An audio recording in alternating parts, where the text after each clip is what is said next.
आपकी बात तो सही है। मैं तो सदा भक्त बनकर भगवान से मांगता ही रहा। तो क्या इसीलिए ही हमें क्रोध को जीतना मुश्किल लगता है? क्रोध महाशत्रु है, गीता में हम पढ़ते आए। पर लाख कोशिश करके भी क्रोध को जीत ना पाए। लेकिन हे पार्थ, खुद को जरा पहचान। तुम हो शांत स्वरूप ज्योति बिंदु आत्मा, शांति के सागर की संतान। महाज्योति को याद करो, यही है सच्चा गीता ज्ञान। तभी ईश्वरीय गुणों की विरासत सहज अनुभव कर पाओगे।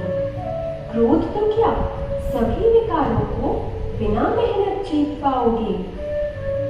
इसका मतलब हमें श्री कृष्ण को पिता के रूप में याद करना चाहिए। लेकिन गीता ज्ञान तो यूनिवर्सल है। कहा भी जाता है गॉड इज वन। पर सभी धर्म वाले तो श्री कृष्ण को भगवान नहीं मानते। अति सूक्ष्म रूप है उसका, ना मानो उसे तुम स्थूल। भगवान को देहधारी समझना है संसार की एकज भूल। हर धर्म करे स्वीकार जिसे, वो कैसे हो सकता है साकार। जब सभी धर्मशास्त्र कहे उसे कि वो तो है ज्योति बिंदु निराकार। इसका मतलब गीता के भगवान निराकार है।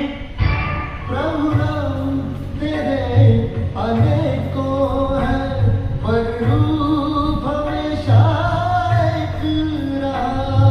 अपनी अपनी भाषा में तेरे रूप सबने प्रकाश कहा।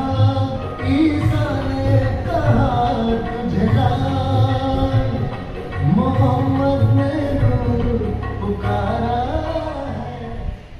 वाह, थैंक यू जागृति जी। आपने तो मेरी आंखें ही खोल दी। क्या मैं भी उस निराकार भगवान से मिल सकता हूँ? मेरे जाने का तो समय हो गया है, लेकिन तुम जैसे जिज्ञासु से तो भगवान खुद मिलना चाहते हैं। What do you mean?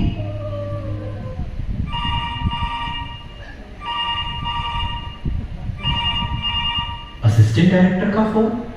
Hello, क्या नई स्क्रिप्ट? सच्ची गीता? ब्रह्मा कुमारी सेंटर? मैं वहीं आ रहा हूं।